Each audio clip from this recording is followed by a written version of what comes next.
అందరికీ నమస్కారం. మాట మన వ్యక్తిత్వానికి ప్రమాణం.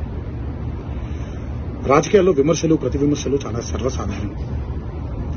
ఆ విమర్శలు ప్రతి విమర్శలు ప్రజా సమస్యల మీద జరగాలి, కానీ వ్యక్తిగత దూషణలు లేదా వ్యక్తిగత విమర్శలు ఉండకూడదు.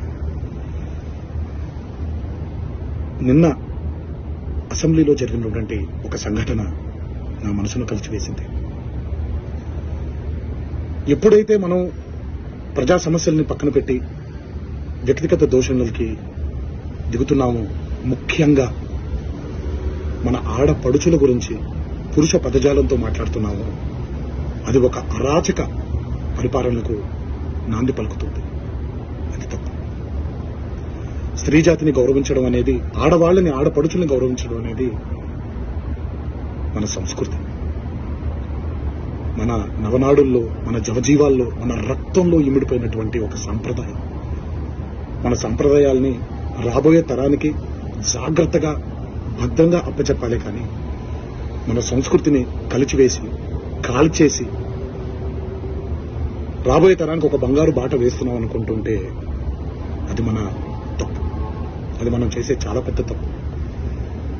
ఈ మాటలు నేను ఇలాంటి ఒక వ్యక్తిగత దోషణకి గురైనటువంటి ఒక కుటుంబానికి చెందిన సభ్యుడిగా మాట్లాడట్లేదు. ఈ మాటలు నేను ఒక కొడుకుగా, ఒక భర్తగా, ఒక తండ్రిగా, ఈ దేశానికి ఒక పౌరుడిగా, సాటి తెలుగువాడిగా మాట్లాడుతున్నాను. రాజకీయ నాయకులందరికీ ఒకటే విన్నపం: దయచేసి ఈ అరాచక సంస్కృతిని ఇక్కడితో ఆపేయండి. ప్రజా సమస్యల మీద పోరాడండి. రాబోయే తరానికి బంగారు బాట వేసేలాగా మన నడవడిక ఉండేలాగా జాగ్రత్త పడండి. ఇది నా విన్నపం మాత్రమే. ఇది ఇక్కడితో ఆగిపోతుందని మనసారా కోరుకుంటూ సెలవు తీసుకుంటున్నాను.